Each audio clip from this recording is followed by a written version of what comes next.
means essentially nothing to matter whatsoever. It's completely insubstantial. Take a look at an atom. We think of it as a kind of hard ball. Then we say, oh, well, no, not really. It's this little tiny point of really dense matter right at the center, surrounded by a kind of fluffy probability cloud of electrons popping in and out of existence. But then it turns out that that's not even right. Even the nucleus, which we think of as so dense, pops in and out of existence just as readily as the electrons do. The most solid thing you can say about all this insubstantial matter is that it's more like a thought. It's like a concentrated bit of information.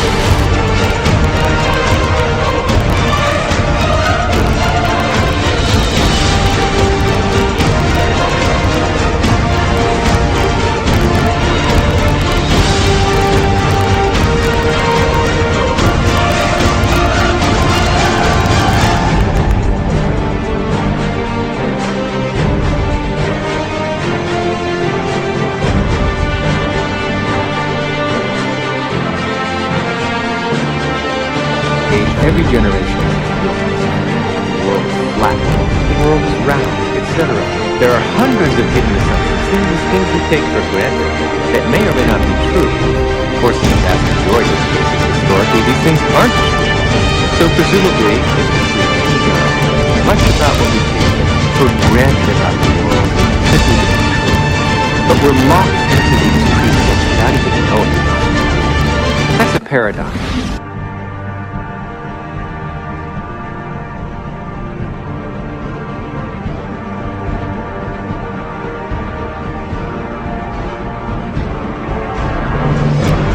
Scientific experiments have shown that if we take a person and hook their brains up to certain PET scans or computer technology and ask them to look at a certain object, and they watch certain areas of the brain light up, and then they've asked them to close their eyes and now imagine that same object, and when they imagine that same object, it produced the same areas of the brain to light up as if they were actually visually looking at it. So it caused scientists to back up and ask this question.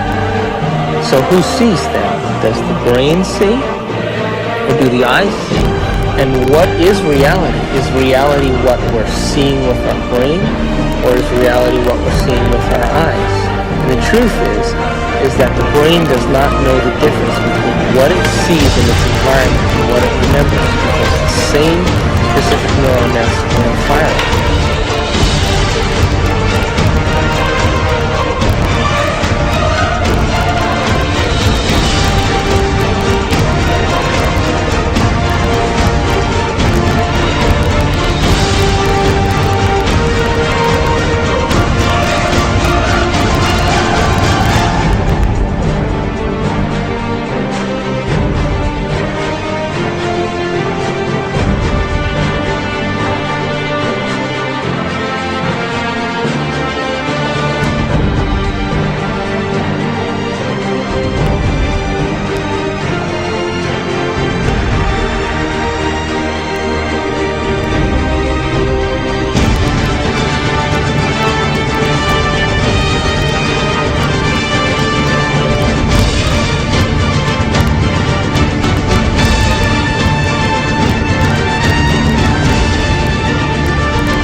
Bem-aventurados os puros de coração, pois eles verão a Deus.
thought it to be. To the scientist, matter has always been thought of as sort of the ultimate in that which is static and predictable.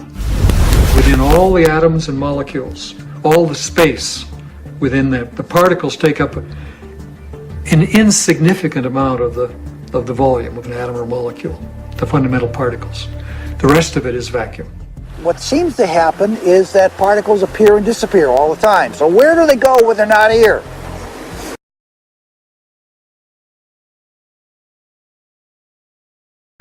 We create reality. We're reality-producing machines. We create the effects of reality all the time. As far as whether or not we're just living in a big holodeck or not, it's a question that we don't necessarily have a good answer to. I think this is a big philosophical problem that we have to deal with in terms of what science can say about our world, because we are always the observer in science. So we are still always constrained by what is ultimately coming into the human brain that allows us to see and perceive the things that we do. So it is conceivable that all of this really is just a great illusion that we have no way of really getting outside of to see what is really out there. Your brain doesn't know the difference between what's taking place out there and what's taking place in here. There is no out there, independent of what's going on in here. There actually are choices in the direction of how a life can go that are contingent upon small-level quantum effects not being washed out. What makes up things are not more things, but what makes up things are ideas, concepts, information. And like I said, it never touches.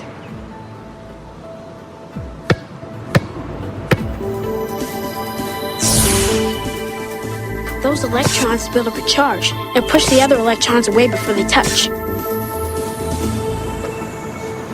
When you ain't looking, it's like a wave. When you are looking, it's like a particle. When you are not looking, there are waves of possibility. When you are looking, then there are particles of experience. A particle, which we think of as a solid thing, really exists in a so-called superposition, a spread out wave of possible locations. And it's in all of those at once. The instant you check on it, it snaps into just one of those possible positions. Quantum superposition implies that a particle can be in two or more places or states simultaneously. And this is a very bizarre concept and one of the hallmarks of the quantum world. How can a system or an object be in two or more states at the same time? It's very easy.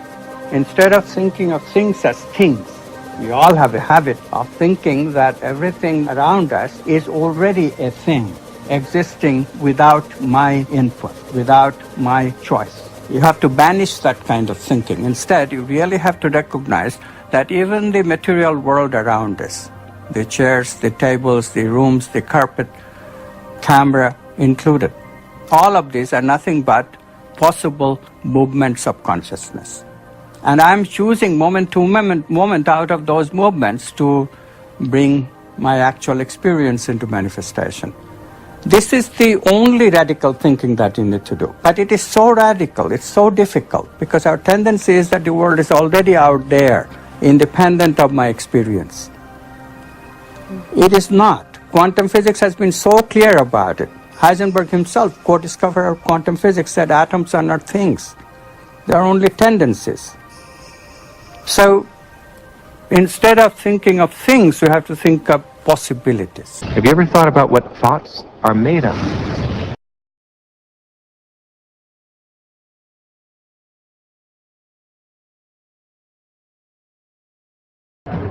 Se os cientistas entendem como essas coisas estranhas funcionam, eles podem colocá-las para funcionar em nosso dia a dia, revolucionando a computação moderna e talvez até permitindo que nos comuniquemos através do cosmos instantaneamente.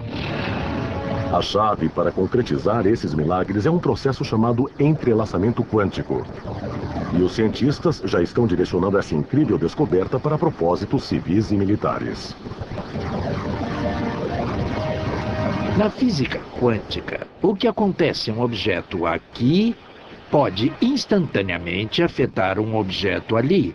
E ali pode ser a milhões de quilômetros. Funciona assim. Quando duas partículas subatômicas interagem, podem se entrelaçar, ou seja, seu giro, posição ou outras propriedades se ligam através de um processo desconhecido pela ciência moderna.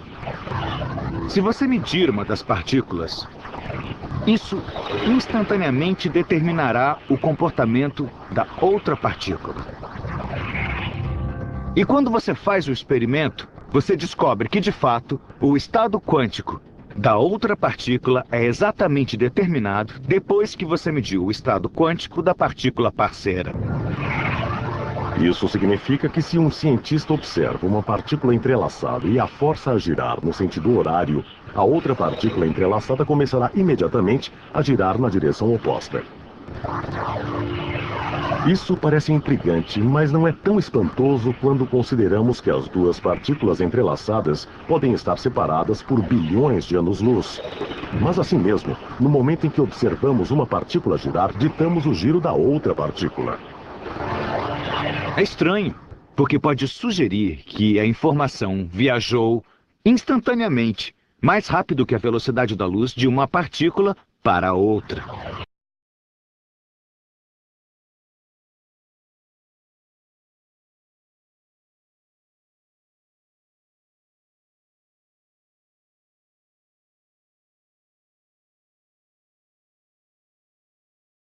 Pode ser difícil de acreditar, mas o universo microscópico fica ainda mais estranho. De fato, o experimento mais famoso na física quântica mostra como um objeto pode estar em dois lugares ao mesmo tempo.